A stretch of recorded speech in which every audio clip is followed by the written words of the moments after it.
Görüyorsunuz şu şeylere bir bakın. Bak hepsi şurada. Bir de ateş yapmışlar şu tarafta. Yukarıya şu içtikleri yerdir. Bak hala alüminyum folyo dediğimiz kağıtları burada. Bütün her şey göz önünde olmasına rağmen bunun üzerinde durulmaması hakikaten ilginç bir şeydir. Bak şu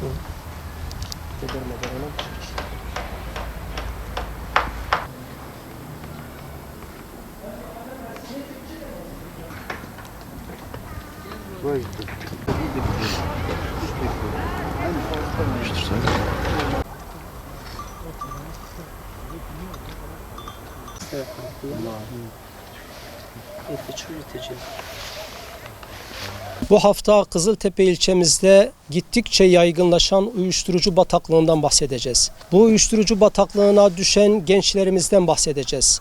Aynı şekilde madde bağımlıların mesken yeri haline gelen parklardan, metruk binalardan, mezarlıklardan, dere yataklarından bahsedeceğiz. Ve o civarlarda yaşayan, mukim olan vatandaşlarımızın ızdırabı, sıkıntı ve çilelerini dinleyeceğiz. Muhtarım, biz birçok yerden Kızıltepe ile ilgili, bu uyuşturucuyla ilgili, hem parklarla ilgili hem mezarlıklarla ilgili, metruk binalarla ilgili çok şikayet aldık. Bu konudaki hassasiyetinizi de biliyoruz. Ne diyorsunuz şu mesele? Valla uyuşturucu konusu yıllardır yani belimizi büken, bizleri üzen, maalesef Kızıltepe'de yıllardan beri bir uyuşturucu terörü vardır. Devletimiz her ne kadar yani çalışmalar yapıyorsa da bence yasalar, kanunlar değişmediği sürece maalesef daha çok çekeceğiz. Şu anda mesela Kızıltepe'nin olmazsa 10. birinci derece sıkıntısı uyuşturucudur. Tüm gençlerimizin hayatı mahvoluyor. Şu anda eroin içen her bir çocuğumuz yarının hırsızıdır, yarının insan katilidir. Çünkü çocuk uyuşturucuya bağımlı oluyor. Ondan sonrası ailesinden kopuyor. O anne baba çocuğuna bir masraf dahi artık veremiyor. O çocuk mecburi gidiyor, benim senin onun hırsızlığını yapıyor. كتعودي أم يشخو بكن جدو بابا ورقم بكن وأم خدتي زاروك خناك Mali.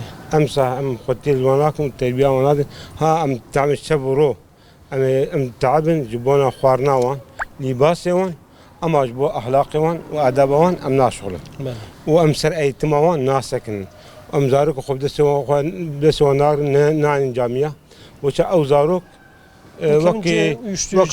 وك حوزي بالاي ودي باب يا دا ام لا اوراق بيتا معلم اوراق ام تشكينا خوتي المنظر خنكن هين كدني خوتي المنظر كمتكن وقافي وان دادكن ويدك بدسنا باشا يتالي جمرد من بلا يعني عولي سقنتامه جمداي جدي باب وجايلي وشوري جيران وهرك ام دين تشمره Evler udur ve hiç bahs nekir şikayet gündü yani ben mal şikayet ekin. Polis pirten şikayetten polisten want kın ya da want kavrin ya da want digrin epirun. Pırın dişler kevin. Epirun gel hüküm diye hatım birinici. Yani pirani ten banda mağdurun ve bu camiye kumun camiye binarın mekili vak cezaevi tela jiber diza. أسراري اشترجي ودخن جيران جامعة ما اشترجي rahatsız dibe am hazin çaraki bıkı. Nasıldır yani bu parka yakın bir evdesiniz, şikayetleriniz var, burada mukimsiniz. Vallahi mutlu değiliz. Park olduğu için de yani buradaki kullanılan maddeden dolayı hiç memnun değil. Yani dayanacak şeyim kalmadı. Yani birkaç sefer belediyeye de müracaat ettim, büyük makama da vurdum yani herhangi bir sonuç almadı.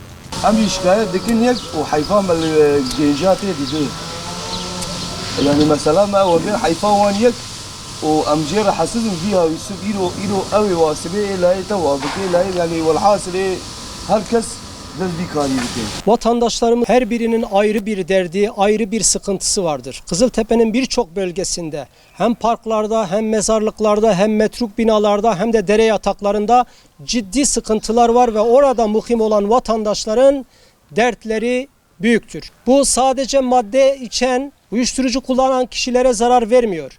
Başta aileleri olmak üzere bütün mahalle sakinlerine, bütün bir ilçe ve tamamıyla topluma mal olan, sıkıntı veren bir durumla karşı karşıyayız.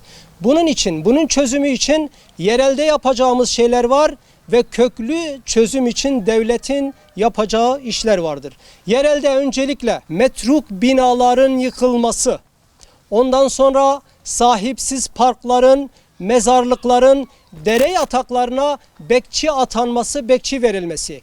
Bu yerel yönetimlerin yapması, acilen yapması gereken durumdur.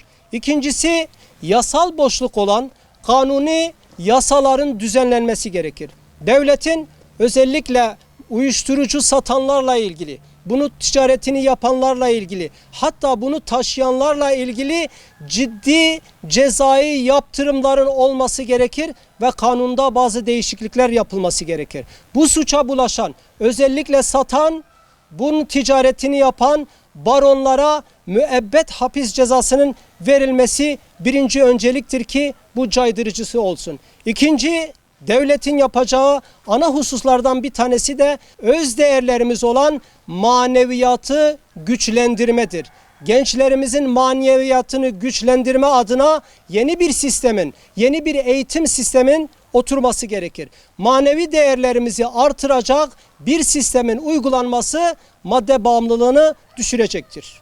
Ve yetkilileri acilen biz buna davet ediyoruz. Hüdapar olarak bu konuda üzerimize düşen her şeyi yapmaya ve elimizi taşın altına koymaya hazırız.